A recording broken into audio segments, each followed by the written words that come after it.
So welcome all of you. आज हम लोग 2022 परीक्षा के फर्स्ट सिटिंग में जो सोशल साइंस का परीक्षा हुआ था उनमें 80 प्रश्न पूछे गए थे, उनको आज हम लोग सोल्व करने वाले हैं। तो चलिए बिना समय गवाए अपने प्रश्न की ओर चलते हैं। सबसे पहला प्रश्न है, वायु परिवहन का राष्ट्रीयकरण कब हुआ? वायु परिवहन का राष्ट्रीयकरण 1953 ईस्वी में। ऑप्शन नंबर डी का सही है। और दूसरा क्वेश्चन है विश्व का प्राचीनतम परिवहन साधन क्या है? ऑप्शन नंबर ए है जल परिवहन, बी है रेल परिवहन, सी है हवाई परिवहन और डी है इनमें से कोई नहीं। तो इसका सही ऑप्शन होगा ऑप्शन नंबर ए जल परिवहन। ऑप्शन नंबर ए जल परिवहन। और चलिए तीसरा प्रश्न की ओर बढ़ते हैं। तीसरा प्रश्न कहता है मोरमुगाओ बंदरगाह कहाँ है? मोरमुगाओ बंदरगाह आपका है ऑप्शन नंबर बी गोवा में।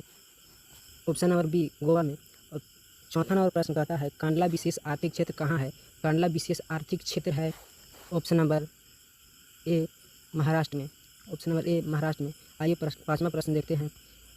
कहलगांव तापीय परियोजना कहाँ है? कहलगांव तापीय विद्युत परियोजना ऑप्शन नंबर ए भागलपुर में है। ऑप्शन नंबर ए भागलपुर में है। छठा नंबर प्रश्न कहता है जालवेरिन संबंधित था। जालवेरिन एक व्यापारियों की संस्था थी। तो यह प्रश्न का सही उत्तर होगा ऑप्शन नंबर बी व्यापारियों से। आपका सातवां प्रश्न कहता है जर्मन रानी राज्य का निर्माण किसने किया था? जर्मन रानी राज्य का निर्माण नेपोलियन बोनापार्ट ने किया था। ऑप्शन नंबर बी के साथ आगे बढ़ते हैं। और आठवां प्रश्न देखते हैं। आठवां प्रश्न है वियना सम्मेलन कब हुआ था? वियना सम्मेलन 1815 ईस्वी में। ऑप्शन ए के साथ आगे बढ़ते हैं। आपका नौवां नंबर प्रश्न है निम्न में से कौन जीवाश्म ईंधन है? इसका सही उत्तर होगा कोयला। ऑप्शन नंबर ए के साथ आगे बढ़ते हैं। आपका 10वां प्रश्न है भारत का प्रथम परमाणु विद्युत गृह कहाँ है? भारत का प्रथम परमाणु विद्युत गृह तारापुर में स्थित है। तारापुर में स्थित है। ऑप्शन नंबर डी के साथ आगे बढ़ते हैं। ऑप्शन नंबर डी के साथ आगे बढ़ते हैं। मणिकर्ण भूतापीय संयंत्र किस राज्य में स्थित है? मणिपुर। मणिकर्ण भूतापीय ऊर्जा संयंत्र किस राज्य में है? तो इसका ऑप्शन नंबर सी के साथ आगे बढ़ते हैं। इसका सही आंसर होगा हिमाचल प्रदेश।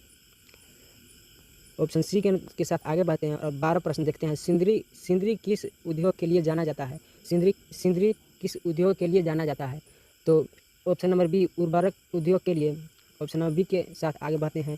13 नंबर प्रश्न देखते हैं। एशिया का सबसे पुराना वर्कशॉप कौन है? एशिया का सबसे पुराना workshop Jamalpur railway workshop. Option number C के साथ आगे बढ़ते हैं। और 14 नंबर प्रश्न कहता है सिलिकॉन शहर के नाम से कौन प्रसिद्ध है? सिलिकॉन शहर के नाम से option number D Ahmedabad, option number B Bangalore है silicon city. Option number B के साथ आगे बढ़ते हैं। और 15 नंबर प्रश्न कहते हैं मंदार पहाड़ी किस जिले में है? मंदार पहाड़ी बांका में है स्थित। ऑप्शन नंबर सी के अनुसार यहाँ है। और ऑप्शन नंबर सी के अनुसार हम आगे बढ़ते हैं। और 16 नंबर प्रश्न को देखते हैं।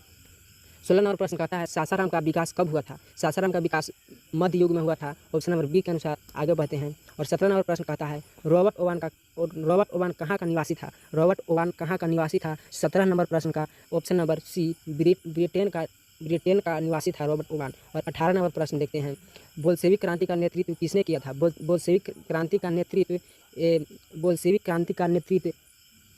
ऑप्शन नंबर बी लेनिन ने किए थे बोल्शेविक क्रांति का नेतृत्व। ऑप्शन नंबर बी होगा इसका राइट आंसर। और 19 नंबर प्रश्न देखते हैं कंबोडिया का राजधानी नोम पेन है। ऑप्शन नंबर बी है कंबोडिया का राजधानी नोम पेन। और 20 नंबर प्रश्न देखते हैं किस कानून के विरोध में जालियांवाला बाग सभा का आयोजन हुआ था? तो रॉलेट एक्ट के विरोध में जालियांवाला बाग सभा हुआ था। इसमें जनरल डायर ने चलते सभा पर गोलियां बरसाई थी, जिसे जालियांवाला बाग हत्याकांड के नाम से जाना जाता है। चलते हैं 21 नंबर प्रश्न के ऊपर। तो ये कहता है किसके अनुरोध पर महात्मा गांधी चंपारण आए थे? तो जब राजकुमार शुक्ल के कहने पर महात्मा गांधी सबसे पहले बिहार में चंपारण जिले में आए थे। तो ऑप्शन नंबर ए के अनुसार हम लोग आगे बढ़ेंगे। और 22 नंबर प्रश्न कहता है वल्लभ भाई पटेल को सरदार की उपाधि किस आंदोलन के दौरान दी गई थी? तो बारदोली आंदोलन के दौरान इनको सरदार की उपाधि दी गई थी। तो ऑप्शन नंबर ए के अनुसार हम लोग आगे बढ़ेंगे। और 23 नंबर प्रश्न को देखेंगे, फ्लाइंग शटल का आविष्कार किसने किया था? तो फ्लाइंग शटल का आविष्कार जॉन के ने किया है, ऑप्शन नंबर सी। और 24 नंबर प्रश्न कहता है, भारत में पहली जूट मिल कहाँ स्थापित की गई थी? भारत में पहली jute mill Calcutta, option number A के साथ हम लोग आगे बढ़ेंगे। और 25 नंबर देखते हैं। 25 नंबर कहता है, दक्षिण अफ्रीका के प्रथम अश्वेत राष्ट्रपति कौन थे? दक्षिण अफ्रीका, साउथ अफ्रीका के प्रथम राष्ट्रपति वही अश्वेत यानी काला राष्ट्रपति सबसे पहले कौन बने थे? तो Nelson Mandela, option number C के साथ आगे बढ़ेंगे। 26 नंबर क्वेश्चन कहता है, श्रीलंका कब आज़ाद हुआ था? श्रीलंका कब आज़ाद हुआ था? तो 1948 ईस्वी में आज़ाद हुआ था, ऑप्शन नंबर बी के साथ हम लोग आगे बढ़ेंगे और देखेंगे 27 नंबर क्वेश्चन। 27 नंबर कहता है, समता पार्टी का विलय किस राजनीतिक दल में हुआ? समता पार्टी का विलय किस, मतलब समता पार्टी जो किस राजनीतिक दल में जाकर मिल गया, और वो जनता दल यूनाइटेड में जाकर मिल गया था, और ऑप्शन नंबर सी के साथ हम लोग आगे देखेंगे क्वेश्चन को। और 28 नंबर क्वेश्चन कहता है, निम्नलिखित में कौन नगर निगम के आय का स्रोत नहीं है? निम्नलिखित में कौन नगर निगम के आय का स्रोत नहीं है? तो आयकर, ऑप्शन नंबर बी, नगर निगम के स्रोत का आय नहीं है। क्वेश्चन नंबर 29, निम्नलिखित में से कौन पंचायत की व्यवस्थापिका सभा है? निम्नलिखित में से कौन पंचायत की व्यवस्थापिका सभा है? तो 29 नंबर प्रश्न है, ग्राम कचहरी व्यवस्थापिका सभा है, जहां वहां न्याय किया जाता है, ऑप्शन नंबर सी के साथ हम लोग आगे बढ़ेंगे। 29 का आंसर होगा सी। और 30 की ओर बढ़ेंगे। 30 नंबर प्रश्न कहता है, राज्यपाल की नियुक्ति कौन करता है? तो राज्यपाल की नियुक्ति यहाँ राष्ट्रपति करते हैं, जो ऑप्शन नंबर सी के साथ सही आगे बढ़ेंगे। 31 नंबर प्रश्न कहता है, स्थानीय स्वशासन राज्य के नीति निर्देशक सिद्धांतों के किस अनुच्छेद में है? तो अनुच्छेद नंबर 34 में है, ऑप्शन नंबर 1 के साथ हम लोग आगे बढ़ेंगे। 32 नंबर प्रश्न कहता है, ग्राम कचहरी के मुकदमे सुलझाए जाते हैं। ग्राम कचहरी के मुकदमे यहाँ ए है दीवानी मामले, बी है फौजदारी मामले, सी है ए बी दोनों। तो 32 नंबर प्रश्न का राइट आंसर हो जाएगा 32 नंबर का राइट एकदम ए और बी दोनों, ऑप्शन नंबर सी आपका सही होगा। और 33 नंबर प्रश्न कहता है, समाजवादी अर्थव्यवस्था का गुण है, समाजवादी अर्थव्यवस्था का गुण समाजवादी में है साधनों का निजी स्वामित्व, सामाजिक कल्याण। समाजवादी में सामाजिक कल्याण के बारे में ऑप्शन सी राइट आंसर होगा। 34 नंबर प्रश्न कहता है, विकसित देशों में आय में वृद्धि के लिए किस पद का प्रयोग होता है? तो विकसित देशों में आय में वृद्धि के लिए आर्थिक विकास, आर्थिक वृद्धि, समावेशी विकास, इनमें से कोई नहीं। तो इन सबसे राइट आंसर होगा समावेशी विकास, ऑप्शन नंबर सी के अनुसार हम लोग आगे बढ़ेंगे। और 35 नंबर प्रश्न कहता है, निम्न में प्लास्टिक मुद्रा है? तो निम्न में प्लास्टिक मुद्रा debit card, option number C के साथ हम लोग आगे बढ़ेंगे। 36 नंबर प्रश्न कहता है, भारत के घरेलू उत्पाद में किस क्षेत्र का योगदान सर्वाधिक है? भारत में सकल घरेलू उत्पाद में किस क्षेत्र का योगदान सर्वाधिक है? तो 36 नंबर प्रश्न का राइट आंसर है सेवा क्षेत्र, ऑप्शन नंबर सी के साथ हम लोग आगे बढ़ेंगे। और 37 नंबर प्रश्न देखेंगे, छिपी बेरोजगारी पाई जाती है कृषि क्षेत्र में, ऑप्शन नंबर बी के साथ हम लोग आगे बढ़ेंगे। और 38 नंबर प्रश्न कहता है, रूस की मुद्रा क्या है? रूस का रूबल होता है मुद्रा, और ऑप्शन नंबर सी के साथ हम लोग आगे बढ़ेंगे। और 39 नंबर प्रश्न कहता है, साख का क्या आधार है? साख का मुख्य आधार विश्वास और भरोसा होता है। तो इसका राइट आंसर ए हो जाएगा, और ए के साथ हम लोग आगे बढ़ेंगे। और 40 नंबर प्रश्न कहता है, वस्तु और सेवाओं को अपने उपयोग के लिए कौन खरीदता है? वस्तुओं और सेवाओं को अपने उपयोग के लिए कौन खरीदता है? तो इसको उपभोक्ता खरीदता है, ऑप्शन नंबर सी के अनुसार हम लोग आगे बढ़ेंगे। और 21 नंबर प्रश्न कहता है, अमृत बाजार पत्रिका के संपादक कौन थे? तो 21 नंबर प्रश्न का राइट आंसर हो जाएगा मोतीलाल घोष, ऑप्शन नंबर 1 के साथ हम लोग आगे बढ़ेंगे। और 22 नंबर प्रश्न कहता है, मराठा समाचार पत्र किस भाषा से संबंधित था? तो मराठा संबंधित था मराठी भाषा से, ऑप्शन नंबर डी के साथ हम लोग आगे बढ़ेंगे। 43 नंबर प्रश्न कहता है, निम्नलिखित से किस गुरु का जन्म पटना में हुआ था? यह प्रश्न तो संस्कृत में भी आता है, तो बहुत ही VVI मान लीजिए, यह बहुत अधिक संभावना रहता है संस्कृत में भी आने का। तो यह 10वें गुरु का जन्म, गुरु गोविंद सिंह का जन्म पटना में हुआ था, जो ऑप्शन नंबर डी के साथ हम लोग आगे बढ़ेंगे। और 44 नंबर प्रश्न देखते हैं, बिहार बंगाल से अलग कब हुआ था? तो बिहार बंगाल से 1912 ईस्वी में अलग हुआ था, ऑप्शन नंबर ए के साथ हम लोग आगे बढ़ेंगे। और 45 नंबर प्रश्न देखेंगे। 45 नंबर प्रश्न कहता है, भारत आने वाले व्यापारी कौन थे? सर्वप्रथम व्यापारी थे पुर्तगाली, ऑप्शन नंबर सी के साथ हम लोग आगे बढ़ते हैं। और 46 नंबर प्रश्न कहता है, उत्तर एवं दक्षिणी वियतनाम का एकीकरण कब हुआ था? उत्तरी एवं दक्षिणी वियतनाम का एकीकरण 1975 ईस्वी में हुआ था, ऑप्शन नंबर डी के साथ हम लोग आगे बढ़ेंगे। और देखेंगे 47 नंबर प्रश्न को। 47 नंबर प्रश्न कहता है दिसंबर 1929 में किस नदी के तट पर नेहरू जी द्वारा फहराया गया था? तो यह रावी नदी के तट पर नेहरू जी द्वारा 1929 में झंडा फहराया गया था। तो ऑप्शन नंबर सी के साथ हम लोग आगे बढ़ेंगे और अगला प्रश्न देखेंगे। क्रांतिकारी नेता सूर्य सेन का उपनाम क्या था? तो इनका उपनाम था मास्टरदा। ऑप्शन नंबर बी के साथ हम लोग आगे बढ़ रहे हैं और ऐसे ही बढ़ते रहिए। 49 नंबर देखते हैं प्रश्न। सूखा का कारण है जल का अभाव, मिट्टी की नमी, मिट्टी का क्षय, मिट्टी का लवणता। तो इसका सबसे सटीक आंसर है जल का अभाव, ऑप्शन नंबर ए। और आगे 50 नंबर प्रश्न देखते हैं। संचार का सबसे लोकप्रिय साधन है? तो सबसे लोकप्रिय साधन सार्वजनिक टेलीफोन, ऑप्शन नंबर ए के साथ हम लोग आगे बढ़ते हैं और 51 नंबर प्रश्न देखते हैं। 51 नंबर प्रश्न कहता है बाढ़ का प्रमुख कारण है जल की अधिकता, ऑप्शन नंबर ए के साथ। नहीं, यहाँ तो सभी प्रश्न सही है, तो ऑप्शन नंबर डी के साथ हम लोग आगे बढ़ते हैं।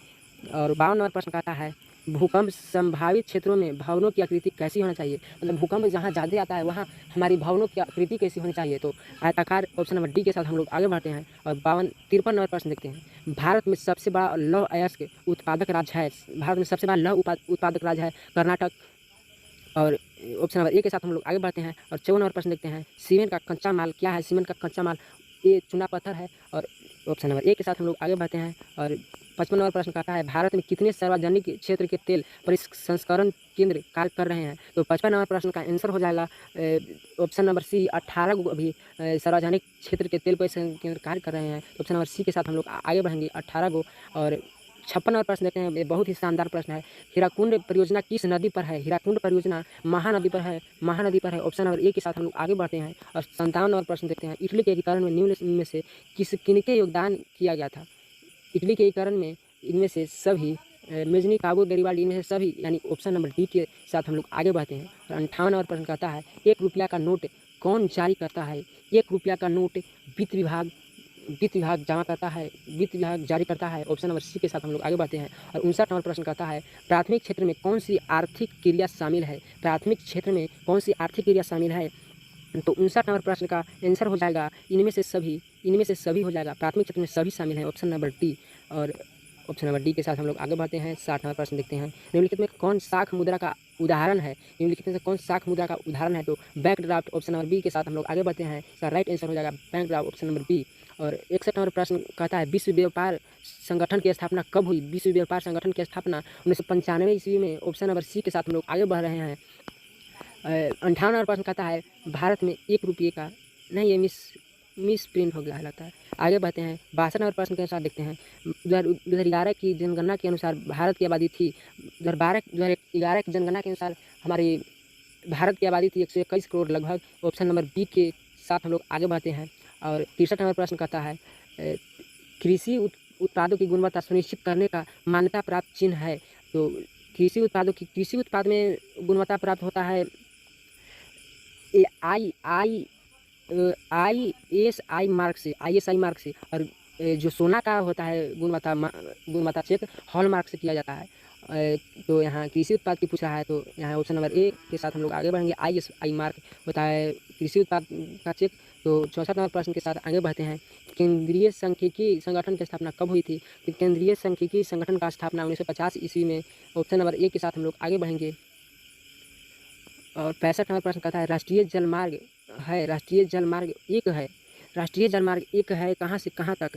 तो 65 का सही आंसर हो जाएगा इलाहाबाद से हल्दिया तक। तो राष्ट्रीय जलमार्ग एक इलाहाबाद से हल्दिया तक है, ऑप्शन नंबर बी के साथ हम लोग आगे बढ़ते हैं। और 66 नंबर प्रश्न कहता है निम्नलिखित में कौन उपभोक्ता उद्योग है? तो निम्नलिखित में कौन उपभोक्ता उद्योग है? तो चीनी उद्योग, ऑप्शन नंबर सी के साथ हम लोग आगे बढ़ते हैं। और 67 नंबर प्रश्न कहता है गिर राष्ट्रीय उद्यान कहाँ है? तो गुजरात में है, ऑप्शन नंबर डी के साथ हम लोग आगे बढ़ते हैं। और 68 नंबर प्रश्न कहता है प्रथम पृथ्वी सम्मेलन कहाँ आयोजित हुआ था? प्रथम पृथ्वी सम्मेलन रियो डी जेनेरो में आयोजित हुआ था, ऑप्शन नंबर ए के साथ हम लोग आगे बढ़ते हैं। और 69 नंबर प्रश्न कहते हैं कि निम्नलिखित में कौन खरीफ फसल है? तो इससे आसान क्वेश्चन आपको कहीं नहीं मिलेगा। गेहूँ फसल नहीं, सॉरी कपास जो ऑप्शन नंबर डी में उपस्थित है। 70 नंबर प्रश्न कहता है बांध को आधुनिक भारत का मंदिर किसने कहा था? तो बांध को आधुनिक भारत का मंदिर पंडित जवाहरलाल नेहरू ने किया था, जो ऑप्शन नंबर बी में उपस्थित है। 71 नंबर प्रश्न कहता है मरुस्थलीय मृदा कहाँ मिलती है? मरुस्थलीय मिट्टी सबसे अधिक विस्तार राजस्थान में है, ऑप्शन नंबर बी में आपका उपस्थित है।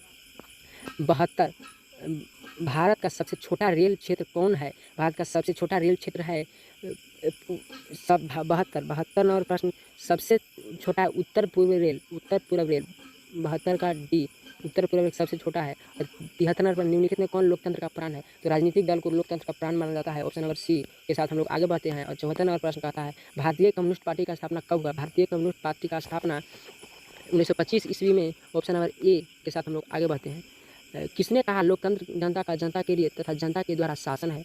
तो यह अब्राहम लिंकन के द्वारा कहा जाता था, जो कहा गया है, जो अमेरिका के राष्ट्रपति थे। यह ऑप्शन नंबर बी के साथ हम लोग आगे बढ़ते हैं। और 76 नंबर प्रश्न कहता है भारत में कौन शासन प्रणाली है? भारत में तो संसदीय व्यवस्था है। ऑप्शन नंबर डी के साथ हम लोग आगे बढ़ते हैं। और 77 नंबर प्रश्न देखते हैं भारत में वोट देने के लिए न्यूनतम आयु क्या है? तो 18 वर्ष। ऑप्शन नंबर बी के साथ हम लोग आगे बढ़ते हैं। 78 नंबर प्रश्न लोकतंत्र की सफलता की चुनौती है। लोकतंत्र की सफलता की चुनौती है जातिवाद, अफसरशाही और शिक्षा, इनमें से सभी। ऑप्शन नंबर डी के साथ हम लोग आगे बढ़ते हैं। और 79 नंबर प्रश्न को देखते हैं। 79 नंबर प्रश्न सॉरी कट गया है, तो यहाँ इंग्लिश में दिया when was the national emergency declared in India. ये हमें समझ में नहीं आ रहा है। तो 80 नंबर प्रश्न में देखते हैं सुनामी प्रभावित क्षेत्र में मकानों का निर्माण कहाँ करना चाहिए? तो सुनामी प्रभावित क्षेत्रों में मकानों का निर्माण सागर तट के दूर करना चाहिए। ऑप्शन नंबर बी के साथ हम लोग आगे बढ़ते हैं। तो इस प्रकार हम लोग